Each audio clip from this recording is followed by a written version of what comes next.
ਸਾਡੇ ਨਾਲ ਇਸ ਵੇਲੇ ਸਟੂਡੀਓ ਵਿੱਚ ਮੌਜੂਦ ਹਨ ਪੈਟਰਿਕ ਬਰਾਊਨ ਜੋ ਕਿ ਪ੍ਰੋਗਰੈਸਿਵ ਕੰਜ਼ਰਵੇਟਿਵ ਪਾਰਟੀ ਨੂੰ ਬੈਰੀ ਆਂਟੇਰੀਓ ਇਲਾਕੇ ਵਿੱਚ ਰਿਪਰੈਜ਼ੈਂਟ ਕਰ ਰਹੇ ਹਨ। ਪੈਟਰਿਕ ਬਰਾਊਨ ਨੇ ਬਹੁਤ ਹੀ ਕੁਝ ਸਮੇਂ ਵਿੱਚ ਪਾਰਟੀ ਵਿੱਚ ਆਪਣੀ ਅਲੱਗ ਅਤੇ ਅਨੋਖੀ ਪਹਿਚਾਣ ਬਣਾ ਲਈ ਹੈ। ਇਸ ਤੋਂ ਇਲਾਵਾ ਉਹਨਾਂ ਨੇ ਐਥਨਿਕ ਕਮਿਊਨਿਟੀਜ਼ ਵਿੱਚ ਖਾਸ ਤੌਰ ਤੇ ਸਾਊਥ ਏਸ਼ੀਅਨ ਕਮਿਊਨਿਟੀ ਵਿੱਚ ਲੋਕਾਂ ਦਾ ਪਿਆਰ ਅਤੇ ਸਪੋਰਟ ਨੂੰ ਵੱਡੇ ਪੈਮਾਨੇ ਤੇ ਹਾਸਲ ਕੀਤਾ ਹੈ। ਇਸ ਤੋਂ ਇਲਾਵਾ ਭਾਰਤ ਦੇ ਪ੍ਰਧਾਨ ਮੰਤਰੀ ਨਰਿੰਦਰ ਮੋਦੀ ਨਾਲ ਵੀ ਉਹਨਾਂ ਦੀ ਬਹੁਤ ਹੀ ਗਹਿਰੀ ਦੋਸਤੀ ਹੈ ਅਤੇ ਹਾਲ ਹੀ ਵਿੱਚ ਕੈਨੇਡਾ ਦੌਰੇ ਤੇ ਆਏ ਭਾਰਤ ਦੇ ਪ੍ਰਧਾਨ ਮੰਤਰੀ ਨਰਿੰਦਰ ਮੋਦੀ ਨੇ ਉਹਨਾਂ ਨੂੰ ਪੈਟਰਿਕ ਬਰਾਊਨ ਨਹੀਂ ਬਲਕਿ ਪੈਟਰਿਕ ਪਾਈ ਕਹਿ ਕੇ ਉਹਨਾਂ ਦਾ ਸਨਮਾਨ ਵੀ ਵਧਾਇਆ ਹੈ। ਅਸੀਂ ਉਹਨਾਂ ਨਾਲ ਗੱਲਬਾਤ ਕਰਾਂਗੇ ਤੇ ਪੁੱਛਾਂਗੇ ਕਿ ਉਹਨਾਂ ਦਾ ਕਮਿਊਨਿਟੀ ਅਤੇ ਪਾਰਟੀ ਨੂੰ ਲੈ ਕੇ ਕੀ ਵਿਜ਼ਨ ਹੈ। So, Mr. Brown, welcome to the studio. Well, it's a real privilege to be on your show. So, first and foremost, let's talk about the Indian Prime Minister Narendra Modi's visit in Canada. So, what do you think about the overall visit so far? I thought it was a great visit. You know, I thought it was an opportunity to highlight the fact that the Indo-Canadian relationship is flourishing and that India has arrived. And, you know, regardless of what you may think of the Congress or the BJP, India has arrived. And this visit, being the first official state visit in 42 years, was a celebration of this friendship and the fact that Indo-Canadians are succeeding in enormous fashion in Canada. And it's not just in politics, but it's in business, and it's in commerce, it's in arts, it's in culture, it's in sports. And I thought the Prime Minister's visit was to celebrate that accomplishment. Talking about your friendship with the Prime Minister, how did it all begin? Well, you know, for the last 9 years, I've been the chair of the Canada-India Parliamentary Association. And I've done a lot of work engaging in India. And it started with me just going regularly to Delhi and to Chandigarh. But I had heard that in Gujarat there was a chief minister who was really rising and that I should go and build a relationship. And so I was asked to speak at his trade conference. I got to know Narendra Modi, and he ended up inviting me back to pour water into the foundations at the convention center he was building in Gandhinagar. We became friends, exchanged cell phone numbers, and you know, I found his approach to be politics to be very business oriented, and I liked that. I liked the fact that he was drawing investment to Gujarat, whether it was Reliance or Tata. He was bringing significant investment to his state, and you know, it's been nice to see his rise, and it's been nice to see the fact that he hasn't forgotten that he's got some good friends in Canada. Because, you know, in the dark days for Narendra Modi in 2009 and 2011, he didn't have many friends, but Canada was there as a country sponsor of his trade conferences, and I think he made it very clear on this visit to Canada that he does not forget that friendship. Absolutely. I believe you supported him. You were with him at his difficult time. So when you first met him, he was actually involved in a lot of political controversies, a lot of religious controversies. Didn't you think about it, okay, I could probably get involved too, or you just went there? You know, it was the diaspora in Canada that said, this person is going to be a player. This person is going to be potentially a future Indian Prime Minister. And I trusted the diaspora in Canada that said, cultivate that relationship. You know, I think it's going to be fortuitous for Canada. I think we've got a strong relationship with him, and that's going to be the benefit of Canada-India trade. And frankly, in Canada, we've been too reliant on the U.S. for trade. We simply say, okay, they're our neighbor, but the reality is there are 1 billion consumers in India, and I want us to have access to that. But I have to say, it was pretty special for me the last week when he was in Canada. Not only was I asked to accompany both prime ministers everywhere they went, but and I had a campaign rally for my campaign, and Narendra Modi made a surprise visit. And I don't think you've ever seen that at an Ontario PC campaign event. We had the Prime Minister of India show up. He came up to the stage, gave me a bear hug, and told me he was here for his bye. So. That's very nice. That's really, really nice. So, talking about the Indian diaspora in Canada, the Indian community, especially the South Asian community, has given you big support. So, what's your vision about the community overall? Well, first, let me say how honored I am to have such significant support in the Punjabi community, in the South Asian community. If you look at this leadership, every single Indo-Canadian MP in Canada from the Conservative Party is supporting my candidacy, whether it's Nina Gurul, Deepak Oberoi, Devinder Shori, Tim Uppal, Parm Gill, Bal Ghazal, you know, seeing that type of universal support from the community is unique, and it's something that I will never forget. You know, I felt very close to the community because during my role as chair of the Canada-India Parliamentary Association, I've actually visited India 15 times. Actually, in Gujarat, I was made an honorary citizen by Narendra Modi, and you know, I've always said, you know, whether it's in Chandigarh, Jalandhar, or Amritsar, I feel just as comfortable as I would in Barrie, Brampton, or Ottawa. And you know, there's parts of India that just take your breath away. And I have to say, you know, during my 8 visits to the Golden Temple, it changes you. You know, it takes your breath away. There's something very special about visiting the Golden Temple, and to such an extent that it had such an effect on me, I took my parents there. I wanted them to see it. I did that on a personal visit to India. But people say, why do you keep on going back to India? Why is this place so special? And I say, you know, where else can you see in one country? You can be in the backwaters of Kerala one day. You can be on a beach in Goa. You can be in the commerce and the hustle and bustle of Mumbai. And the next day you can be up in the Himalayas, in Ladakh, where it's minus 30, and believe it or not, they play ice hockey. So, you know, India is so diverse, so vast, and, you know, I think the Indo-Canadian diaspora in Canada is one of the many reasons that we are the best place to live in the world. That's very nice of you to say. Thank you so much. I think it's time for a short break. So, ਅਸੀਂ ਗੱਲਬਾਤ ਦਾ ਸਿਲਸਿਲਾ ਜਾਰੀ ਰੱਖਾਂਗੇ. ਸਮਾਂ ਹੋ ਗਿਆ ਇੱਕ ਛੋਟੀ ਜਿਹੀ ਬ੍ਰੇਕ ਦਾ. ਅਸੀਂ ਗੱਲਬਾਤ ਕਰ ਰਹੇ ਹਾਂ MP ਪੈਟਰਿਕ ਬਰਾਊਨ ਨਾਲ, ਜੋ ਕਿ ਪ੍ਰੋਗਰੈਸਿਵ ਕੰਜ਼ਰਵੇਟਿਵ ਪਾਰਟੀ ਦੇ ਬੈਰੀ ਓਨਟਾਰੀਓ ਇਲਾਕੇ ਦੇ ਰਿਪਰੈਜ਼ੈਂਟੇਟਿਵ ਹਨ. What an honor to have him in our studio. So, going back to our conversation before, I'd like to ask you one question. Your family is politically very active. So, was it your dream to become a politician, or was it just the influence? My family's background, my dad actually ran twice for the NDP in 1979 and 1980.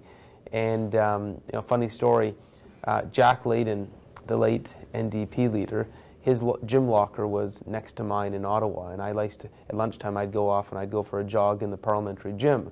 And Jack Layton would go on the bike, and we used to always joke because his dad was a cabinet minister for the Progressive Conservative government of Brian Rooney, and my dad ran for the NDP. We always joked that we were both making up for family heirs. But you know, I think having members of your family who take an interest in politics, regardless of what those viewpoints are, it's good. You know, I feel very lucky that I grew up around a table where we talked about current events, we talked about politics, and I can tell you that my parents, even when I was 6 or 7 or 8 or 9, when I was a young child, they would ask me questions about the news. They'd encourage me to read the newspaper, encourage me to be engaged, and I feel very lucky to have grown up in a household like that.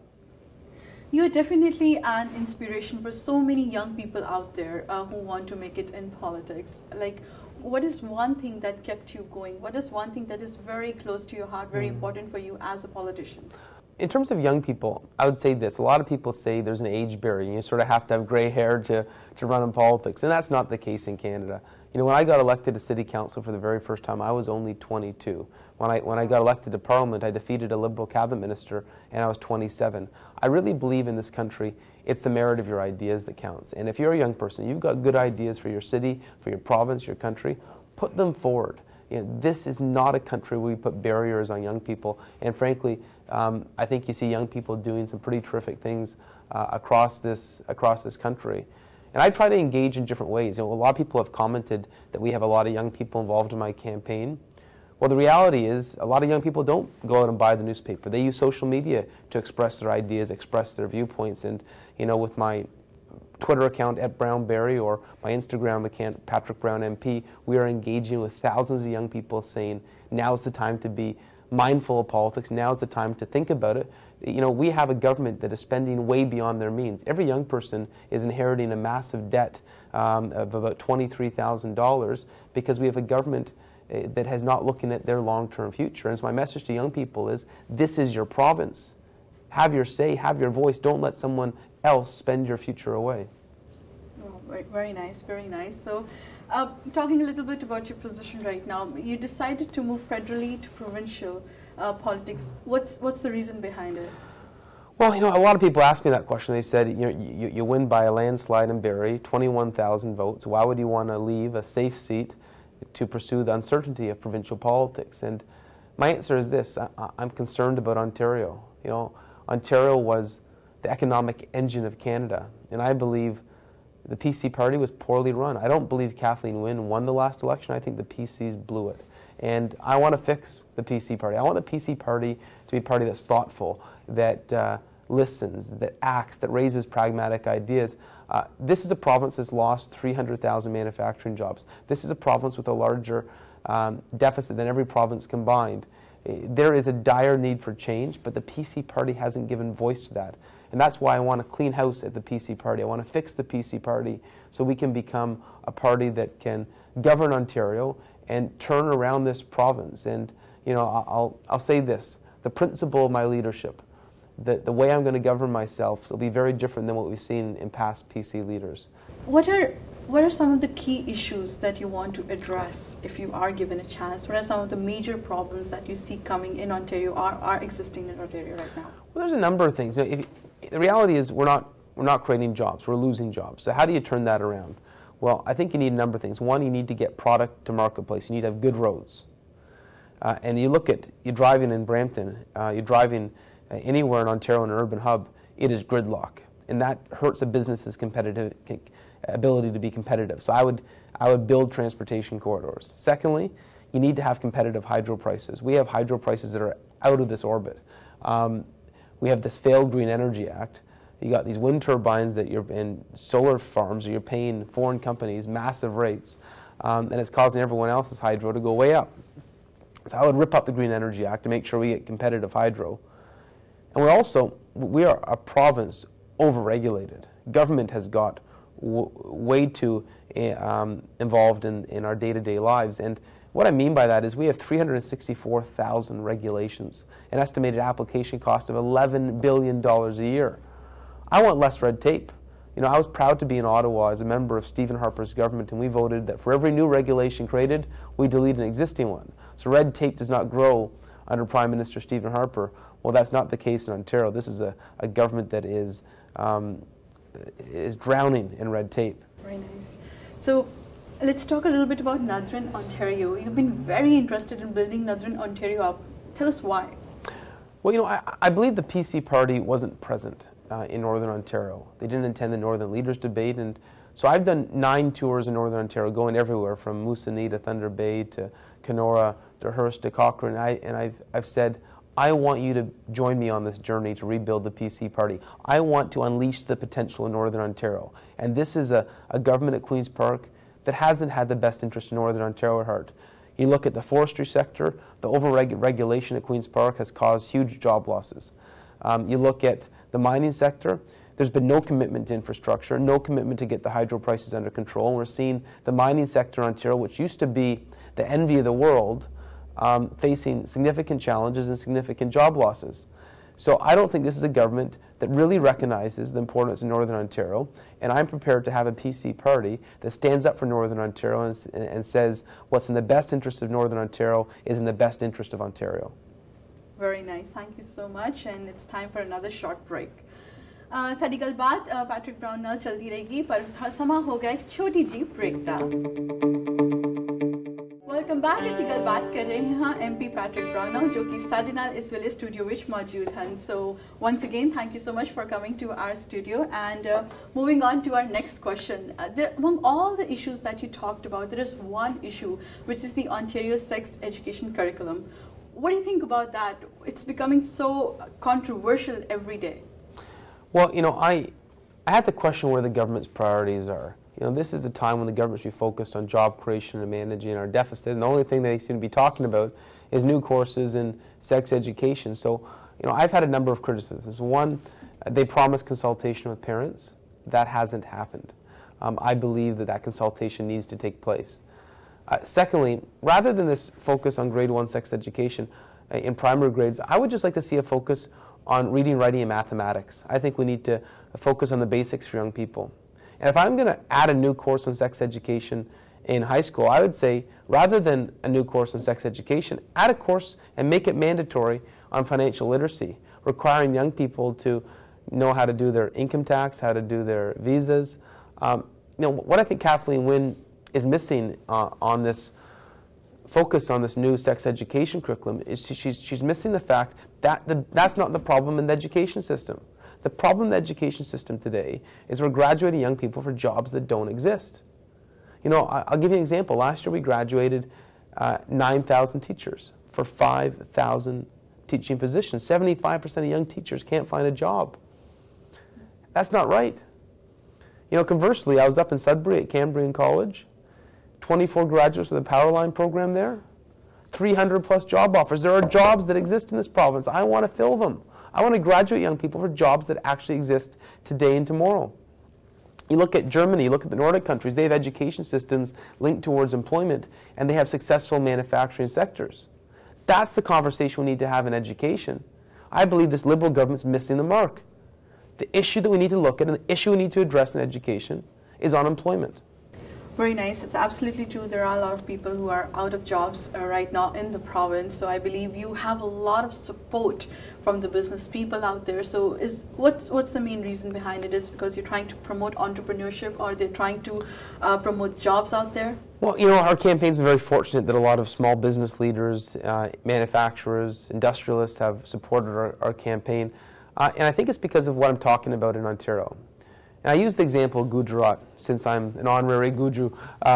You know, in Gujarat, you know, how did Narendra Modi get the big companies like Tata to move their auto manufacturing plant to Gujarat? Well, the reality is, how they did that is they made it an easy place to invest. And you need to build the roads to get product to marketplace. You need cheap power. You need to cut red tape. And I think a lot of businesses realize that Ontario can be great. Ontario can be the economic engine of Canada, but we need to get government out of the way. And whether it's the carbon tax, whether it's the pension scheme, whether it's this excessive red tape, whether it is bloated hydro prices, government is causing a disservice to this province. And you know, I want to get government under control so we can unleash the potential of Ontario. And the fact that a lot of businesses are rallying behind that message is very heartening. Before we end this interview, I'd like to ask you one more question. What's your vision about Ontario? What's your vision about the community? What's your vision about the country?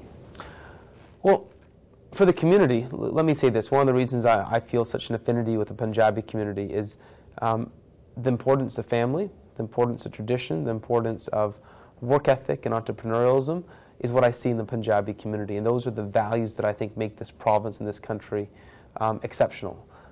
In terms of my vision for the province, I believe Ontario can be the economic engine of Canada. But to do that, we need to build an education system linked to employment. We need to have a pragmatic allocation of government resources in health. You know, you look at the underfunding of mental health, the shortage of long-term care beds, the lack of attention paid to preventative health care and home care. It's a disservice to our overall financial picture. But the big vision for Ontario is to simply make it the easiest place to invest. And when you look at our competitors, when you look at Manitoba, Quebec, Ohio, New York, Michigan, I don't want anyone to say that Ontario is a more difficult place to create a job. I don't want anyone to say Ontario is a more difficult place to create manufacturing success. And that's the way Ontario is described today. We're described as the worst place to invest. And I don't want that to be the case. I want to turn the climate and the conditions around Ontario so that future generations of Ontarians have the same privilege that we've had to grow up in a province that is leading the way in this country. Absolutely. Well said. Thank you so much once again for coming to our studio. It was a pleasure talking to you. Thank you so much. Thank you.